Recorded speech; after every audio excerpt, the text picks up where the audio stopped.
Hello welcome back to my channel. నేను మీ జాహ్నవి. ఈరోజు గోధుమ పిండి దోశలు ఎలా చేసుకోవాలో వీడియోలో చూపించేస్తాను. చాలా టేస్టీగా ఉంటాయి, తప్పకుండా ట్రై చేయండి. దీనికి సైడ్ డిష్గా వెల్లుల్లి కారం కూడా ఎలా చేసుకోవాలో వీడియోలో చూపిస్తాను. ఈ రెండింటి కాంబినేషన్ చాలా బాగుంటుంది. వీడియోని స్టార్టింగ్ నుంచి ఎండింగ్ వరకు చూడండి. ఇంకా ఛానల్ని సబ్స్క్రైబ్ చేసుకోకపోతే వెంటనే సబ్స్క్రైబ్ చేసుకోండి. వీడియోని లైక్ చేయండి, షేర్ చేయండి. చాలా సింపుల్ రెసిపీ ఇది. ఎప్పుడైనా మన ఇంట్లో దోసపిండి కాస్త మిగిలిపోతూ ఉంటుంది, అది అందరికీ సరిపోదు అనుకున్నప్పుడు ఈ విధంగా గోధుమ పిండిని యాడ్ చేసుకొని దోశలు పోసుకోండి.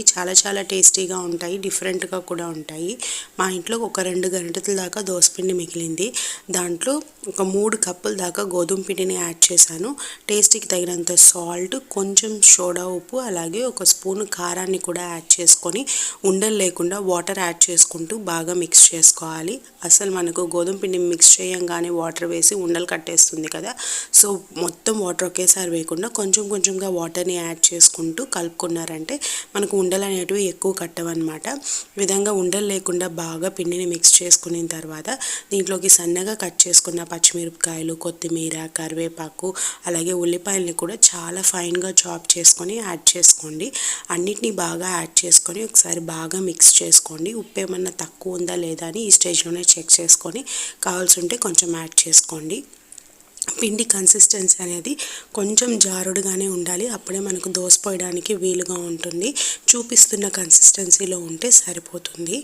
ఈ దోశల్లోకి సైడ్ డిష్గా ఈ కారాన్ని చేసి చూడండి, చాలా బాగుంటుంది. చట్నీతో కూడా బాగుంటుంది, కానీ ఈ కారం అయితే ఇంకా బాగుంటుంది.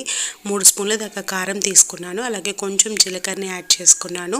6-7 వెల్లుల్ని కూడా దంచుకొని దీనిలోకి యాడ్ చేసేసుకోవాలి. ఇది మిక్స్ చేసుకోవడానికి కాచి చల్లార్చుకున్న నూనె అయితే చాలా బాగుంటుంది. కావాలంటే నెయ్యితో కూడా మిక్స్ చేసుకొని తినచ్చు. బాగా నెయ్యి ఇష్టపడే వాళ్ళైతే నెయ్యితో కూడా మిక్స్ చేసుకోవచ్చు. సాల్ట్ని కూడా యాడ్ చేసేసుకొని నేనైతే ఆయిల్ యాడ్ చేస్తున్నాను. మీకు నెయ్యి ఇష్టమైతే తప్పకుండా నెయ్యితో మిక్స్ చేసుకోండి, చాలా బాగుంటుంది. మనకు మిక్స్ చేసుకోవడానికి ఎంతైతే ఆయిల్ కావాలో అంత యాడ్ చేసుకొని ఒకసారి బాగా మిక్స్ చేసేసుకుంటే మనకు కారం అనేది రెడీ అయిపోతుంది. వెల్లుల్లి కారం చాలా బాగుంటుంది. ఇడ్లీలోకి, దోశల్లో కూడా చాలా బాగుంటుంది. చట్నీ చేసేంత టైం లేనప్పుడు ఈ కారాన్ని మనం ఇన్స్టెంట్గా చేసుకొని ఒక 2 to 3 మినిట్స్లో చేసుకొని తినేయచ్చు.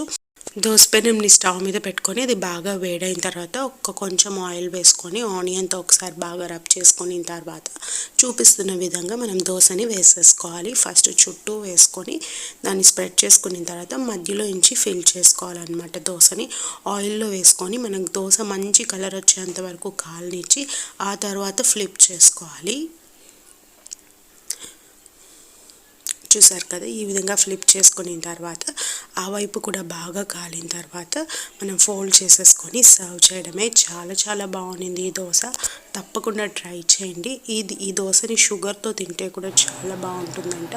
షుగర్ ఇష్టపడే వాళ్ళు, అంటే స్వీట్నెస్ ఇష్టపడే వాళ్ళు, దీనిలో మనం కారం అంతా వేసాం కదా, షుగర్తో తింటే కూడా చాలా బాగుంటుందంట. కావాలంటే ఒకసారి ఆ విధంగా కూడా ట్రై చేసి చూడండి. చాలా సింపుల్ రెసిపీ కదా, తప్పకుండా ట్రై చేసి ఎలా వచ్చిందో కామెంట్ సెక్షన్లో చెప్పండి. Thank you for watching. See in the next video. Take care, bye.